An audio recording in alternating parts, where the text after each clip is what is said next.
Dear students, so our topic is transcription. So our today's topic is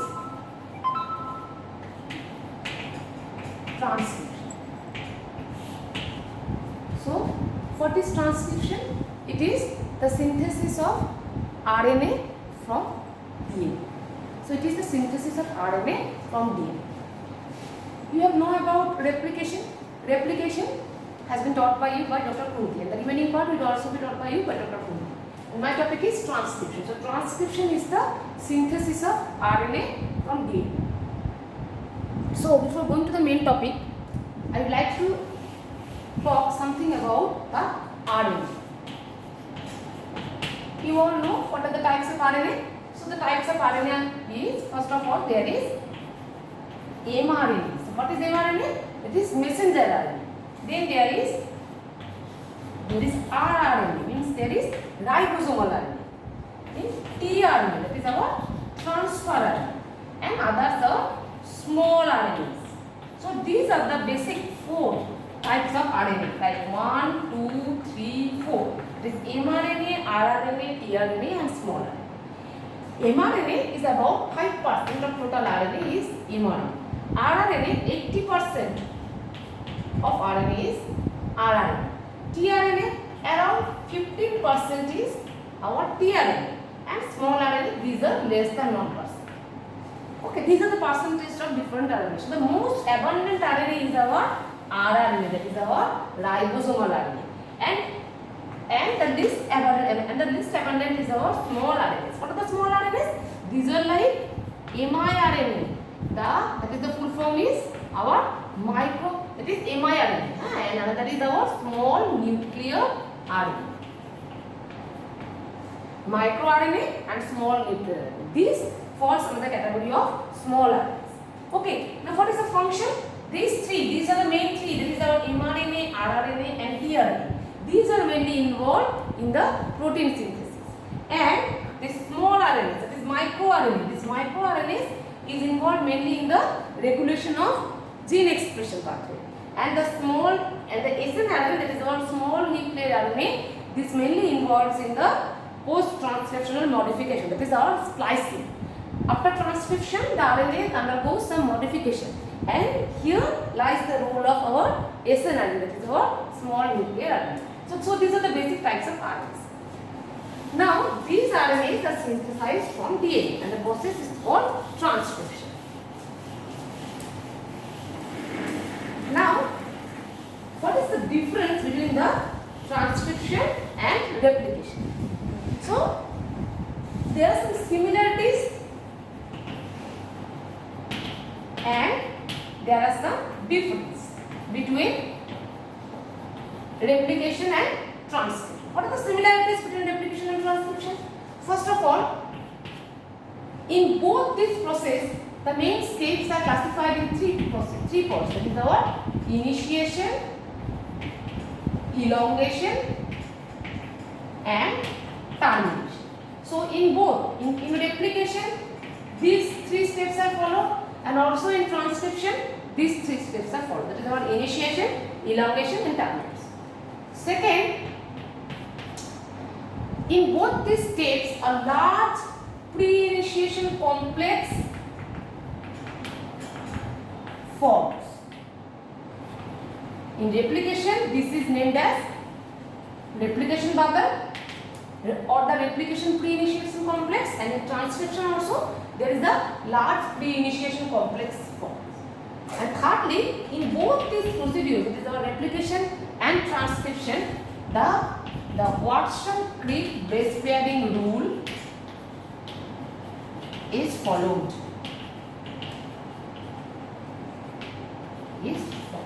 So these are the 3 similarities between replication and transcription. That is, in both these steps, initiation, elongation, and termination, these 3 phases occurs.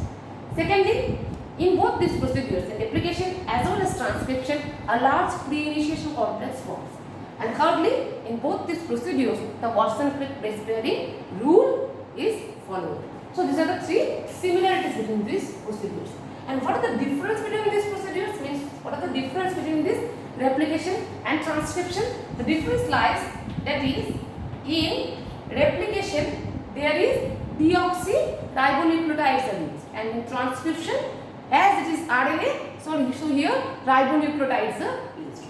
Secondly, in replication, A, G, C, T, these are the bases. But in transcription, instead of T, there is E. So thymine is replaced by uracil in transcription. Thirdly, in replication, there is a primer. So this primer is there in replication, but it is absent in transcription because the main enzyme of transcription, you know, that is our DNA dependent RNA polymerase, and this RNA polymerase can an important property of this DNA dependent RNA polymerase is that it can is the de novo synthesis of primary transcript. Means there is no need of primer. Fourthly, there is no proofreading or exonucleic activity. There is no proofreading activity. So this proofreading is very important for DNA for replication, but in transcription there is no proofreading. Or the enzyme RNA polymerase has no proofreading activity. And fifth, that is a particular portion of the DNA that is called gene. This portion is transcribed. But in replication, the whole DNA is transcribed. But in transcription, a particular portion is transcribed.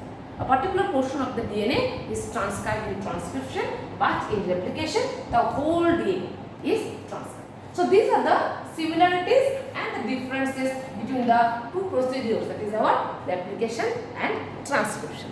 Now we enter the main theme or the main topic, that is our transcription. See.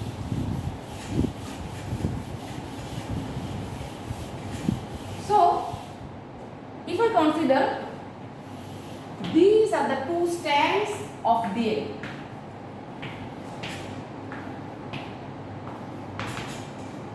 Remember? So DNA is double strand. But if you consider RNA, then RNA is single strand. So the double stranded DNA, one strand acts as a template for the synthesis of RNA, and this is called template. So DNA from an RNA is synthesized, then one strand acts as the template strand. So this is the template strand. So if RNA is synthesized, if the sequence is like this, and in the template strand, the RNA synthesis always occurs in this strand is the template strand, and the template strand is always read from 3' to 5' direction. And so if the sequence is like this, so this is the sequence of template strand, and when RNA is synthesized, then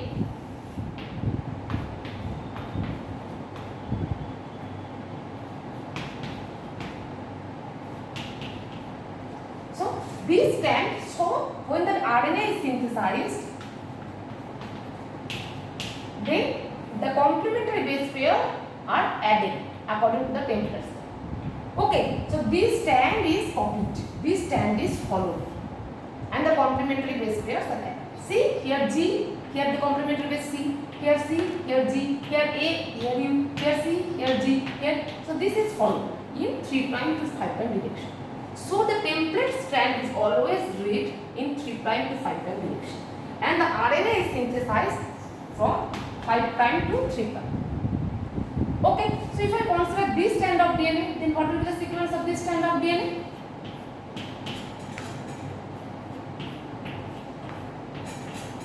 See, now see students, this non-template strand of DNA. So this is the non-template strand. So this non-template strand of DNA is quite similar with the primary RNA, except T here it is replaced by E. So thus this non-template strand is called this is also called the coding strand. Clear? Clear students? So what is coding strand, what is template strand, and what is our transcript? That is our RNA. So see, the DNA is double strand. So when the RNA is synthesized from the DNA, then one strand is copied. So this strand, the strand which acts as the complementary strand, is called the template strand. So So this template stand is followed and the complementary base pairs are added.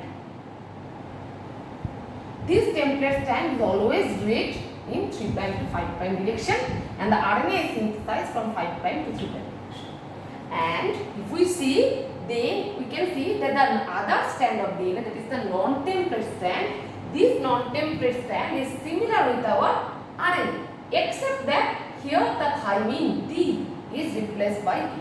Otherwise, these two strands are similar. See, these two strands are similar, except T is replaced by U. So this strand is called the coding strand. So the non-template strand is called the coding strand. Clear, students? Now see one thing. So this picture is very important. Now see one thing. If these are the two strands,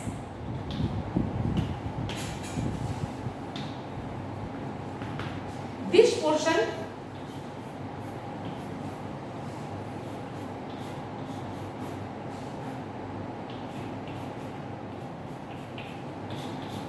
so this arrow replaces the polarity of our RNA synthesis. So suppose these are the three genes A, B and C, and these are copied. So when this gene is copied, this gene, this is A, then this strand, this portion acts as a template strand. See, because it is written 3.5 direction, and this part, opposite part, acts as a coding strand. But when B gene, this is transcribed, then this portion acts as a template strand, and this is act as a coding strand. And when again C gene is copied, then again this portion acts as a template strand, and this acts as a coding strand. So it is not that the one single strand always acts as a template strand. It is not. This strand may act as template for some gene, and this strand may act template for some gene and also coding for other gene. And this strand also act as template for some gene like A and C and coding for B gene. Clear, students? So the two strands of DNA, they act as template strand as well as coding strands for different genes. See, clear? So for B gene, these act as a template strand, and these are to act as a this B gene.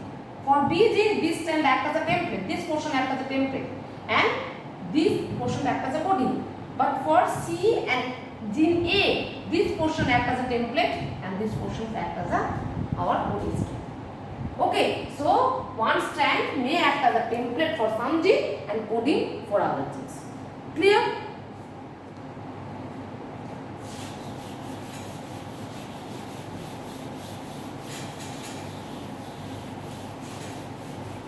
Now we are moving towards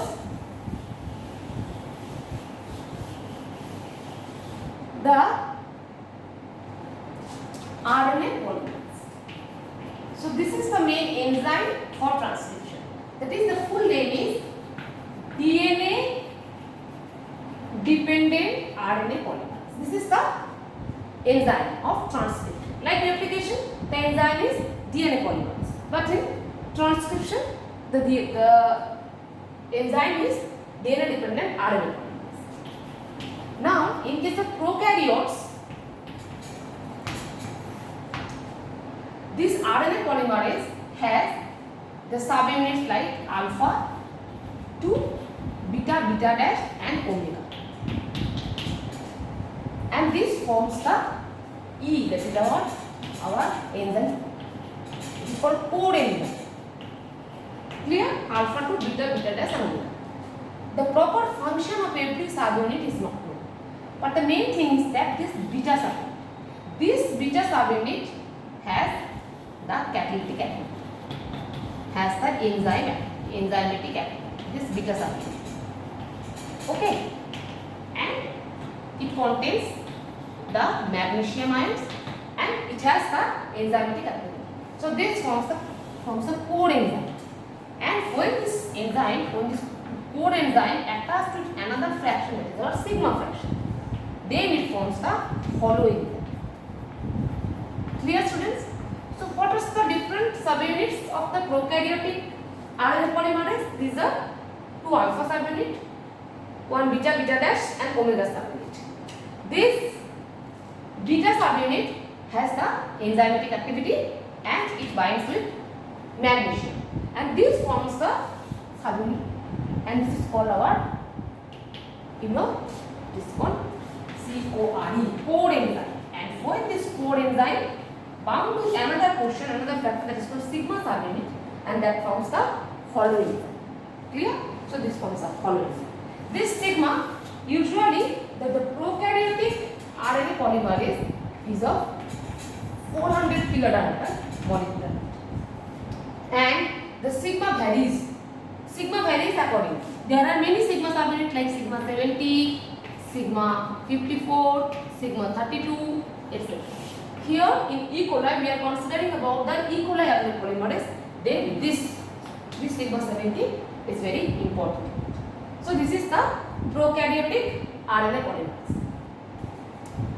And one important property of this prokaryotic RNA polymerase is that there is no need of prime. So de novo synthesis of RNA can occur. There is no need of prime. That is an important difference, because in DNA polymerase there is need of prime, but here in this RNA polymerase activity, this RNA polymerase has no need of prime, and it can initiate the DNA synthesis.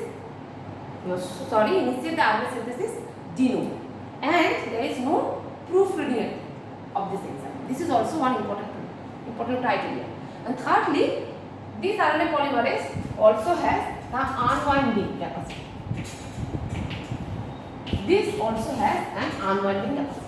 So there is de novo synthesis. It can initiate the de novo synthesis and unwinding, and there is no proofreading. These are quite important property of this enzyme. That is, de novo synthesis will initiate de novo synthesis of RNA.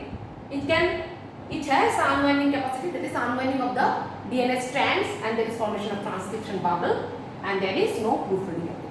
So this is our prokaryotic RNA polymerase. Now the eukaryotic RNA polymerase.